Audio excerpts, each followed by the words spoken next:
नमस्कार दर्शकवृन्द, यो समय हो अर्थ राजनीतिको। म जितेन्द्र रसिक। अर्थ राजनीतिमा मुलुकको अर्थतन्त्रसँगै आर्थिक सुशासनका कुरा र अर्थतन्त्रमा हुने हरेक किसिमका नीति वा अराजनीतिका सन्दर्भ केलाउने गर्दै आएका छौँ। प्रतिनिधि सभा विघटन हुनु अघिल्लो मन्त्री परिषदको बैठकले कृषि क्षेत्रमा विदेशी लगानी गर्न पाउने प्रावधान ल्यायो र सरकारले अर्थतन्त्रका बाह्य सूचकाङ्कमा समेत सुधार देखिने दावी गर्दै कृषिमा विदेशी लगानीलाई स्वीकृति दियो। वैदेशिक लगानी तथा प्रविधि हस्तान्तरण ऐन 2075ले पशुपन्छी पालन, माछा पालन, मौरी पालन, फलफुल, तरकारी, तेलहन, दलहन, दुग्ध व्यवसाय र कृषिका प्राथमिकतामा पर्ने उत्पादनका अन्य क्षेत्रमा विदेशी लगानी गर्न नपाउने व्यवस्था छ। सरकारले प्रतिनिधि सभा विघटन गर्ने निर्णय गर्नुभन्दा अघिल्लो मन्त्री परिषदको बैठकबाट यो निर्णय गरेको छ। यसले कृषि प्रधान भनिएको मुलुकलाई कस्तो फाइदा पुर्याउला वा बेफाइदा? आजको अर्थ राजनीतिमा यिनै विषयमा रहेर कुराकानी गर्नेछौँ। कुराकानीका लागि हामीसँग हुनुहुन्छ गत मङ्सिरमा भएको अधिवेशनबाट निर्वाचित नेपाल उद्योग वाणिज्य महासङ्घका केन्द्रीय कार्य समिति सदस्य तथा नेपाल डेरी एसोसिएसनका निवर्तमान अध्यक्ष सुमित केडिया। यहाँलाई स्वागत छ सर। हस्, धन्यवाद। ढिलै भयो पनि तपाईँलाई हजुर बधाई दिन चाहन्छु। नेपाल उद्योग वाणिज्य महासङ्घको केन्द्रीय सदस्यमा जित हासिल गर्नुभएको छ। धन्यवाद। यहाँहरूको शुभेच्छा र सबैको मायाले जुन म त्यहाँ जान पाएको छु त्यो प्रति फेरि पनि हजुरलाई चाहिँ धन्यवाद दिन चाहन्छु। के छ महासङ्घको हालखबर? महासङ्घको हालखबर एकदम राम्रो छ र यो अब हाम्रो नयाँ एउटा टिम हामी त्यहाँ गइसकेपछि हामीले अहिले के गरेका छौँ भने एउटा नयाँ भिजन पेपर पनि हाम्रो अध्यक्षज्यूले पनि प्रत्येक मिडियामा प्रत्येक ठाउँमा उहाँले भन्नुभएको छ। अब आउने दिनमा चाहिँ हामीले निजी क्षेत्रलाई यो कोभिड-19ले गर्दा चाहिँ जुन अर्थतन्त्र र समग्र देशलाई जुन अप्ठ्यारो परेको छ त्यसमा उद्योग वाणिज्य महासङ्घको पनि ठुलो एउटा जिम्मेवारीलाई बुझ्दै कसरी यो आर्थिक गतिविधिलाई राम्रो गर्ने, कसरी हाम्रा व्यवसायहरूलाई चाहिँ हामीले राम्रो गर्ने, त्यो विषयमा हामी चिन्तित भएर हामी लागिरहेछौँ। विगतमा अधिवेशन हुने बेला हजुर तपाईँहरू व्यवसायी दुई ध्रुवमा विभाजित हुनुहुन्थ्यो। हजुर अब यो चुनावसम्मको लागि मात्र हो भन्दै हुनुहुन्थ्यो त्यति बेला। अब मिलिसकेको अवस्था एकदम हजुर। किनभने हामी चाहिँ एउटा कुनै पनि सङ्घ संस्थामा परिवारमै भनौँ, घर परिवारमा पनि विषयवस्तुमा तर्क वितर्क हुन्छ। तर यहाँको मिडिया मार्फत, टेलिभिजन मार्फत मैले के निवेदन गर्न चाहेँ भने त्यो बेला दुईटा पक्ष तीनटा पक्ष देखे तापनि अब हामी सबैजना एकजुट भएर चाहिँ हाम्रो मात्रै एउटा गोल भनेको, लक्ष्य भनेको के छ भने हामीले देशमा आर्थिक क्रान्ति कसरी गर्ने भन्ने मात्रै हाम्रो लक्ष्य छ र हामी जुटेका छौँ। भनेपछि अब समीक्षा भयो होला। अघि पनि तपाईँले भन्नुभयो कोभिडका होइन विषयलाई लिएर अबको अर्थतन्त्र चलायमान बनाउने त्यो योजना तपाईँहरूको अब बैठक पनि बसिसकेको अवस्था छ। के छ भावी योजना? यस्तो छ हजुरको चाहिँ ठ्याक्कै हाम्रो बैठक बस्नुभन्दा पनि यो 1 महिना, किनभने कुनै पनि काम गर्नुभन्दा अगाडि चाहिँ हामीले चाहिँ कन्सर्न समितिका सभापतिहरू तोक्नुपर्ने हुन्छ, कन्सर्न ठाउँको व्यवस्थापन गर्नुपर्ने हुन्छ। हामी इङ्ग्लिसमा right person at the right place हामी बन्छौँ, जिम्मेवारी दिनुपर्ने हुन्छ। त्यही भएर चाहिँ अहिले विभिन्न हामीसँग समिति छन्, ती समितिहरूका सभापतिहरू तोक्ने काम भएको छ र अब कन्सर्न जस्तो उद्योग वाणिज्य तथा आपूर्ति समितिका सभापति हुनुहुन्छ होला, अब ती सभापतिज्यूहरूले चाहिँ आफ्नो भिजन अथवा चाहिँ आफ्नो तयारी अध्यक्षज्यूसँग कोअर्डिनेसन गरेर चाहिँ त्यो फर्मेसन कामहरू चाहिँ हुने काम भइरहेछ हजुरको चाहिँ। तपाईँ त दुध डेरी एसोसिएसनको होइन हजुर निवर्तमान अथवा पूर्व अध्यक्ष पनि हुनुहुन्छ। हजुर त्यहाँबाट धेरै अपेक्षा होलान्। हजुर तपाईँ केन्द्रीय सदस्यमा जितिसक्नु भएपछि के छ त्यतातिरको अवस्था? एकदम हजुर। किनभने त्यो ठाउँमा जाँदै गर्दा साथीहरूको पनि एउटा अपेक्षा, किनभने धेरै वर्षदेखि चाहिँ म यो उद्योग व्यवसायमा म लागेँ र त्यो क्षेत्रमा उद्योग वाणिज्य महासङ्घमा जाँदै गर्दा साथीहरूको अपेक्षा पनि छ र म निरन्तर एउटा निवर्तमान अध्यक्षको हैसियतले, उद्योग वाणिज्य महासङ्घको कार्यसमिति सदस्यको हैसियतले निरन्तर म व्यवसायी साथीहरूसँग सम्पर्कमा छु र डेरी व्यवसायहरूको समस्याहरूलाई चाहिँ कसरी समाधान गर्ने त्यतातिर पनि म एकदम लागेको छु भन्ने पनि मैले हजुरलाई निवेदन गर्न चाहन्छु। शुभकामना। अब हामी लागौँ मूल विषयतिर। एकदम हजुर। सरकारले पछिल्लो समय चाहिँ यो विदेशी मुद्रा प्राप्त हुने र अर्थतन्त्रका बाह्य सूचकाङ्क समेत सुधार देखिने दावी गर्दै कृषि क्षेत्रमा विदेशी लगानी भित्र्याउन खुल्ला गर्ने निर्णय गर्यो संसद विघटन हुनुभन्दा अघिल्लो मन्त्री परिषदको बैठकले। यसलाई तपाईँहरूले कसरी हेरिरहनु भएको छ? हजुरलाई भन्दाखेरि यो साह्रै दुर्भाग्यपूर्ण कुराको हिसाबले चाहिँ हामीले हेरेका छौँ। किनभने नेपाल जुन कुरामा आत्मनिर्भर उन्मुख जस्तो दूध, मासु, अन्डा, माउरी, माछा, चिया जुन कुराहरूमा नेपाल आत्मनिर्भर उन्मुख थियो भने नेपाल सरकारले के गर्नु पर्थ्यो भने यी क्षेत्रहरूलाई अझै कसरी प्रवर्धन गर्ने, बढीभन्दा बढी नेपालीलाई यो मूल्य श्रृङ्खलामा कसरी जोड्ने र जहाँसम्म दुधको कुरा छ मैले हजुरलाई निवेदन गरेँ हामी आजको दिनमा नेपालमा 80% आफै हामी आत्मनिर्भर भएको अवस्था। केही नभए पनि यसमा 5 लाख कृषक परिवार भनेर त्यो साना साना परिवार जसमा 2-3टा गाई राखेर चाहिँ यति आय आर्जन भइरहेछ, यत्रो उद्यमीहरू चाहिँ यसमा आश्रित छन्, 30 अर्बभन्दा बढी यो क्षेत्रमा लगानी छ। अब हजुरले भन्नुहोस् भोलिको दिनमा चाहिँ कुनै पनि देशले आफ्नो नागरिकलाई, आफ्नो जनतालाई, आफ्नो व्यवसायलाई प्रवर्धन गर्ने कि विदेशी लगानीको नाममा चाहिँ बाहिर ल्याउने हो। नेपालमा यी कृषि क्षेत्र आत्मनिर्भर नभइदिएको भए चाहिँ हामीलाई केही भनाइ चाहिँ थिएन।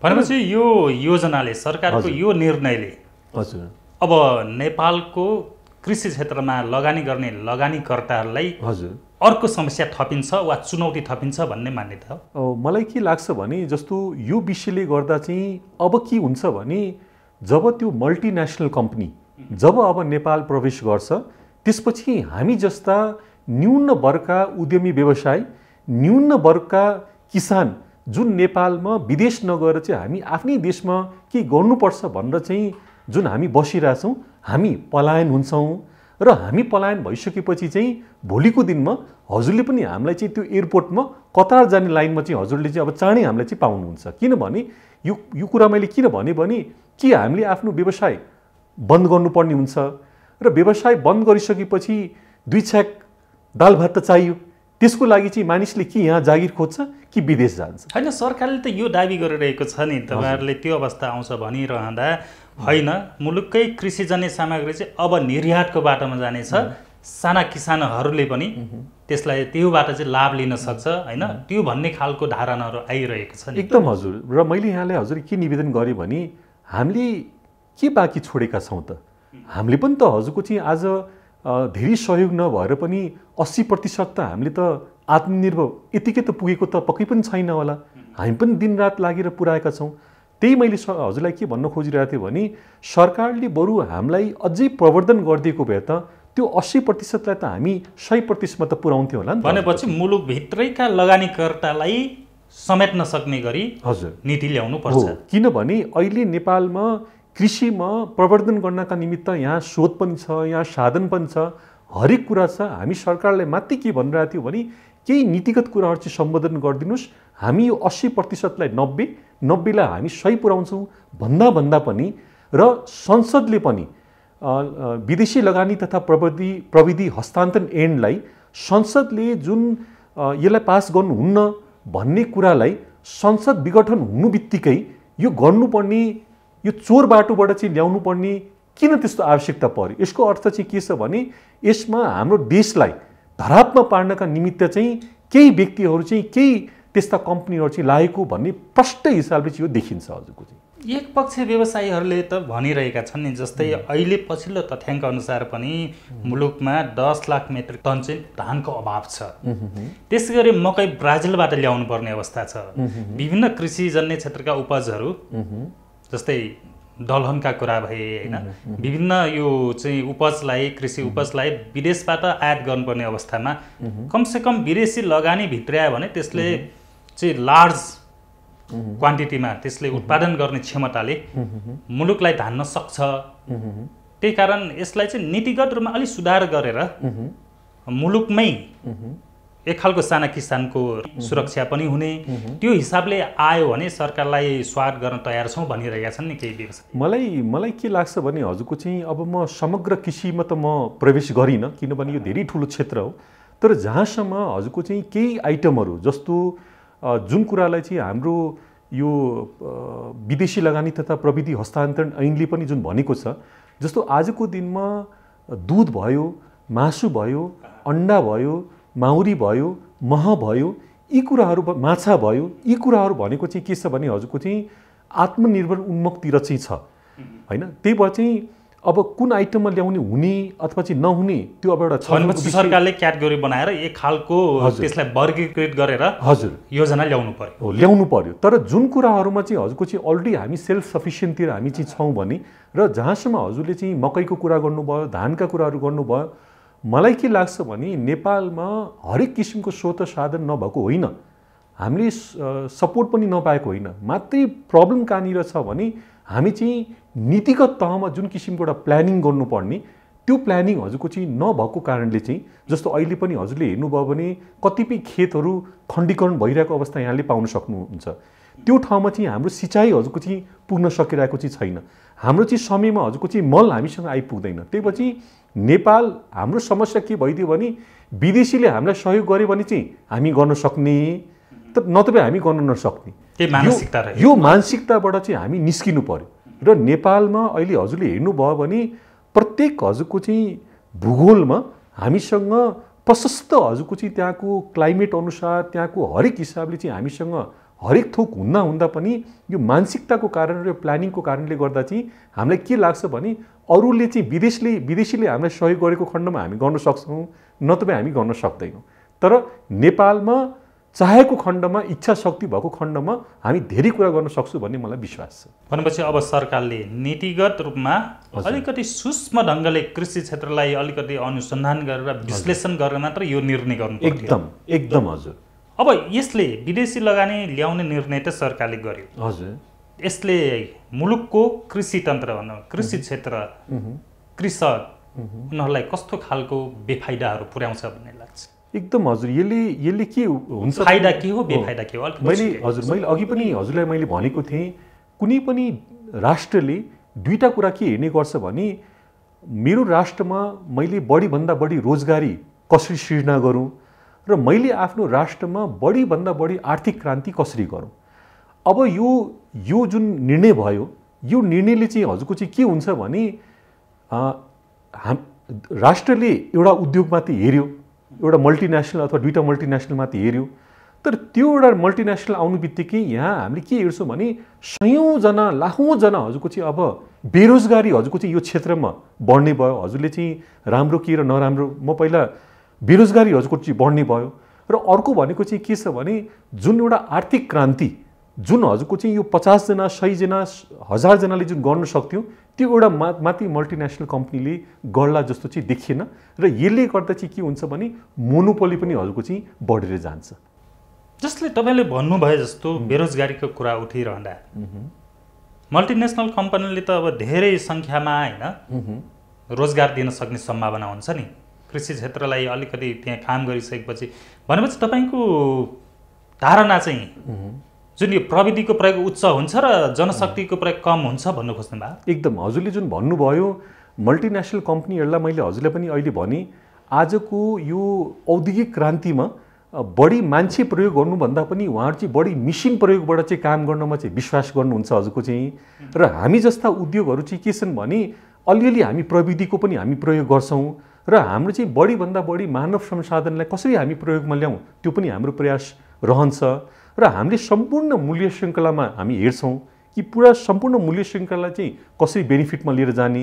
तर मल्टिनेसनल कम्पनीहरूको चाहिँ कस्तो हुन्छ भने एक सोचाइ र एक सूत्रमाथि के हुन्छ भने प्रफिट प्रफिट र प्रफिट होइन। र यो पैसालाई चाहिँ हजुरको चाहिँ मुनाफालाई चाहिँ बाहिर कसरी चाहिँ लिएर जाने। देशको पैसा ठिक छ उहाँहरूको अधिकार हो, तर भोलिको दिनमा त यो पैसा त सबै बाहिर जाने हो, नेपालमा त रहँदैन हजुरको चाहिँ। त्यही भएर चाहिँ मेरो मात्रै यहाँ भनाइ के छ भने हामी विदेशी लगानीको विरोधी होइनौँ। मैले हजुरको टेलिभिजन मार्फत चाहिँ के भन्नु खोजेँ भने सरकारले विदेशी लगानी कुन क्षेत्रमा लिएर आउनु पर्यो जहाँ जस्तो हाइड्रो यो टुरिज्म हुन सक्ला, हाइड्रो पावर हुन सक्ला, अथवा सर्भिस सेक्टर हुन सक्ला, ब्याङ्क हुन सक्ला, तर जुन क्षेत्रमा हजुरको चाहिँ यत्रो जनता हजुरको चाहिँ आबद्ध छन्, यति मानिसहरूले रोजगारी पाइरहेछन् र यत्रो आर्थिक क्रान्ति भइरहेछ भने त्यही क्षेत्रमा किन आज 601 जना सांसद हुँदाखेरि विभिन्न पोलिटिकल पार्टीका सांसदहरू थिए, ती मान्छेहरूले पनि त नबुझेर यो गर्नुहुन्न भनेर त पक्कै पनि भन्नुभएको थिएन होला। र आज संसद भङ्ग भएकै भोलिपल्ट चाहिँ यो ल्याउनु पर्ने आवश्यकता चाहिँ के थियो त? यसको अर्थ चाहिँ के छ भने यसमा केही स्वार्थ भएका व्यक्तिहरूले चाहिँ राष्ट्रको बेहितका निमित्त चाहिँ यो गरेको कुरा भन्ने हाम्रो चाहिँ ठम्माइ छ। र हजुरको टेलिभिजनबाट चाहिँ मैले के निवेदन गर्न चाहेँ भने आज मैले भन्दै गर्दाखेरि चाहिँ कति मैले हजुरहरूलाई चाहिँ र अरूहरूलाई चाहिँ चित्त बुझाउन सक्छु कि सक्दिनँ मलाई थाहा छैन, तर यो कुरा कार्यान्वयन भएको खण्डमा चाहिँ यो केही दिनभित्र यहाँ आम किसान र आम उद्योगलाई चाहिँ 300% हजुरको चाहिँ असर पर्छ भन्ने म दाबीका साथ मैले यो टेलिभिजन रुमबाट चाहिँ म भन्न चाहन्छु। अब के गर्नु पर्ला, के गर्दाखेरि चाहिँ अब सरकारले एक खालको निर्णय गरिसक्यो होइन, के गर्दाखेरि नेपालको कृषक वा लगानीकर्ताहरूको प्रोटेक्ट गर्न सकिएला? उद्योग वाणिज्य तथा आपूर्ति मन्त्रीज्यूको पनि हामीले समय लिन प्रयत्न गरेका थियौँ, हामीले समय पाएनौँ। हामी उहाँकै मुखबाट चाहिँ आधिकारिक के हो त हामीले पत्र पत्रिकामा मिडियामा चाहिँ यो विषयमा सुन्यौँ, यो हो के त? किनभने मैले बुझे अनुसार चाहिँ कानुन सम्मत पनि जुन ऐन संसदबाट हजुरको चाहिँ पास भएको छ भने त्यसलाई उल्टाउनका निमित्त फिर्ता गर्नका निमित्त चाहिँ त्यो संसदकै प्रक्रियाबाट आउनुपर्छ भन्ने हामीलाई चाहिँ त्यस्तो लाग्छ। त्यही भएर चाहिँ त्यो संसद विघटन हुनु बित्तिकै यो कसरी सम्भव भयो कानुनी हिसाबले त्यो पनि हामी बुझ्न सकेका छैनौँ। त्यही भएर चाहिँ मन्त्रीज्यूसँग हामीले छलफल गरिसकेपछि मात्रै यो कुरा पास भएको हो अथवा चाहिँ होइन त्यो कुरा त्यहाँबाट क्लियर हुन्छ। भएको छैन भने त अत्यन्तै राम्रो कुरा भयो, छ भने हामी यो कुरालाई, किनभने आज हजुरको चाहिँ देश निर्माणका निमित्त चाहिँ हामीले पनि यति रगत पसिना हामीले बगाएका छौँ भने गलत कुरालाई हामी हजुरको चाहिँ देशमा चाहिँ हामी आउन दिँदैनौँ। र यसका निमित्त चाहिँ आज मेरो माथि एउटा उद्योगको कुरा भएन, आज यहाँ लाखौँ किसान र उद्योगहरू चाहिँ यसमा आबद्ध भएको छैन भने हामी गलत कुराको चाहिँ हामी प्रतिकार गर्छौँ भन्ने पनि मलाई चाहिँ मैले यहाँहरूलाई अनुरोध गर्न चाहेँ। उद्योग वाणिज्य महासङ्घ होइन, यसले चाहिँ कसरी हेरिरहेको छ तपाईँहरूको सिङ्गो यो छाता सङ्गठनले चाहिँ? होइन, जस्तो हजुरको चाहिँ पहिला पनि जब यो संसदबाट जब यो कुरा पास भयो कि जुन कुराहरूमा नेपाल आत्मनिर्भर छ कृषि उपजहरूमा, त्यसमा चाहिँ यो विदेशी लगानी तथा प्रविधि हस्तान्तरणले चाहिँ इम्प्याक्ट गर्नुहुन्न, त्यो बेला चाहिँ हाम्रो समितिले, त्यो बेलाको समिति उद्योग वाणिज्य तथा आपूर्ति उपभोक्ता हित संरक्षण समिति, त्यो बेलाका सभापति हाम्रो विमल श्रीवास्तवजी हुनुहुन्थ्यो र विभिन्न पार्टीका सांसदजीहरू पनि हुनुहुन्थ्यो।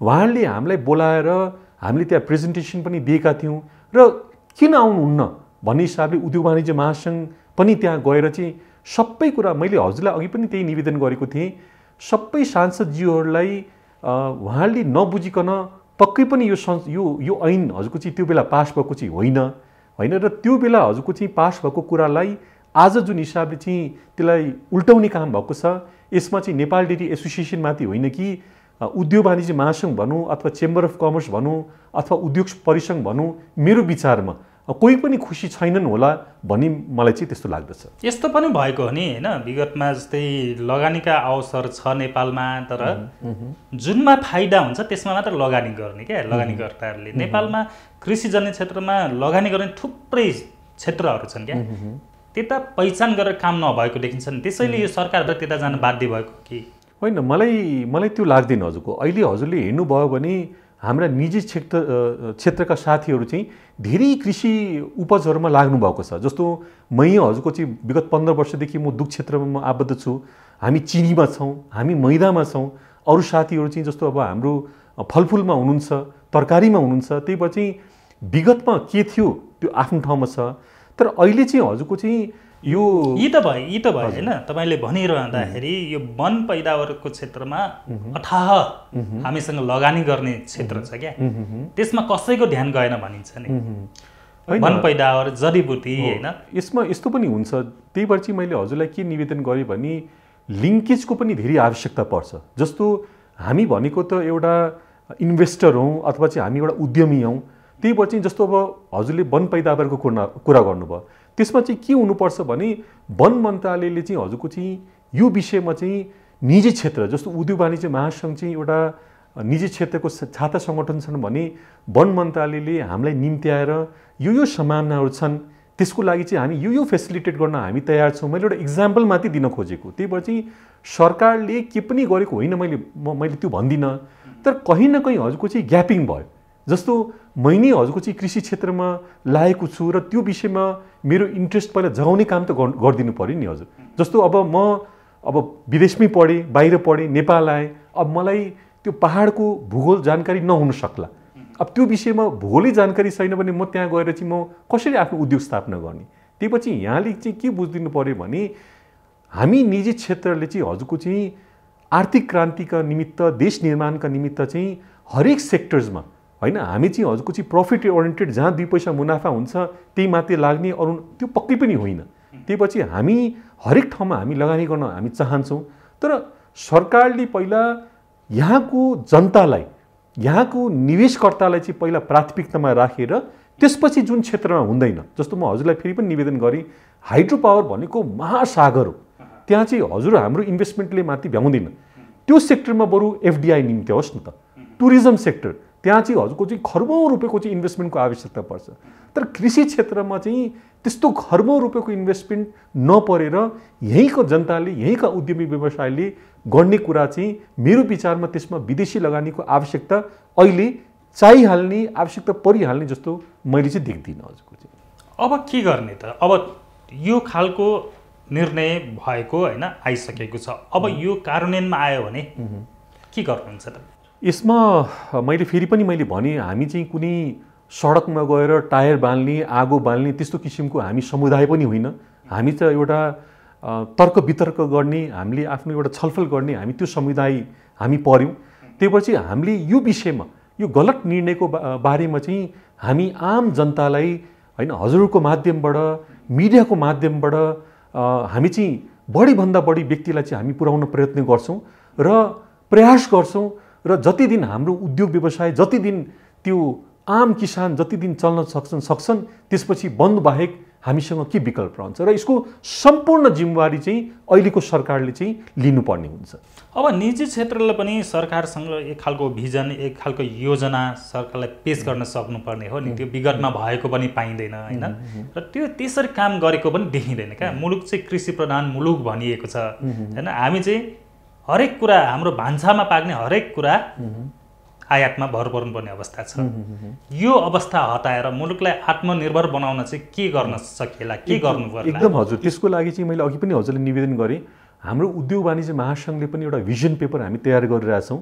भिजन पेपरको अर्थ चाहिँ हामी अहिले 6 महिनामा के गर्ने, वर्ष दिनमा के गर्ने, 5 वर्षमा के गर्ने, र त्यो भिजन पेपर केही दिनभित्र हाम्रो तयार हुनु बित्तिकै हामी के गर्छौँ भने विभिन्न मन्त्रालयसँग, किनभने एउटा कुरा हामी किन बिर्स्यौँ भने हजुरको प्राइभेट सेक्टर र पब्लिक सेक्टरको जबसम्म कोअर्डिनेसन हुँदैन त्यो बेलासम्म चाहिँ आर्थिक क्रान्ति अथवा देश समुन्नत हुन सक्दैन। त्यही पछि हामी चाँडै जुन ठाउँमा ग्याप छ, जस्तो कृषि क्षेत्रमा कहाँनिर ग्याप छ, सर्भिस सेक्टरमा कहाँनिर ग्याप छ, टुरिज्ममा कहाँनिर ग्याप छ, त्यो ग्यापहरूको पहिचान गर्दै भिजन पेपरलाई तयार गर्दै अनि हामी सम्बन्धित मन्त्रालयमा गएर चाहिँ यो कुरालाई चाहिँ हामी अगाडि बढाउने हामीले अठोट नै लिएका छौँ हजुरको चाहिँ। हामी कार्यक्रमको अन्तिम चरणमा छौँ।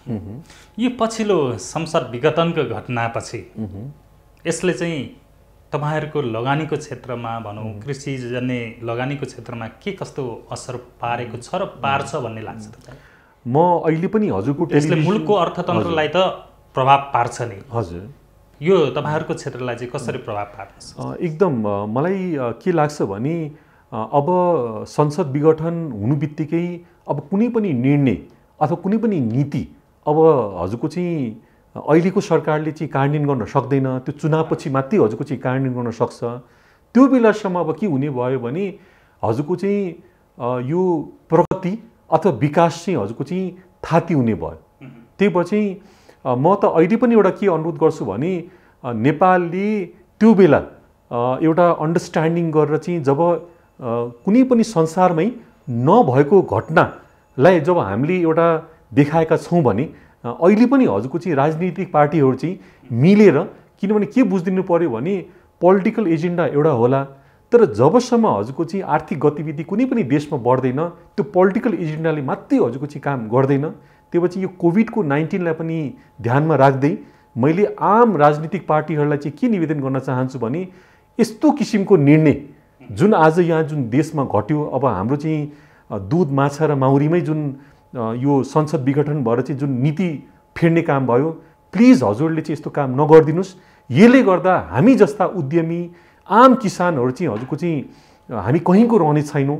त्यही भएर चाहिँ यो निर्णय कार्यान्वयन भएको छैन भने धेरै राम्रो, भएको छ भने मलाई के विश्वास छ भने प्रत्येक पोलिटिकल पार्टीका नेताजीहरूले चाहिँ अथवा चाहिँ आम जनताले चाहिँ यो कुरालाई चाहिँ फेरि फिर्ता गराउनमा चाहिँ हाम्रो साथ दिनुहुन्छ र नेपालको कृषि क्षेत्रलाई चाहिँ बचाउनुहुन्छ भन्ने पनि मैले विश्वास राखेको छु। हस्, समय दिनुभयो, धेरै धेरै धन्यवाद। अर्थ राजनीतिमा नेपाल उद्योग वाणिज्य महासङ्घका केन्द्रीय कार्य समिति सदस्य तथा नेपाल डेयरी एसोसिएसनका निवर्तमान अध्यक्ष सुमित केडियासँग कुराकानी गर्यौँ। अर्थ राजनीति आजलाई यति नै। म जितेन्द्र रसिक अहिलेलाई बिदा हुन्छु। बिजनेस प्लस टेलिभिजन हेर्दै गर्नुहोला। Business plus, business first. नमस्कार।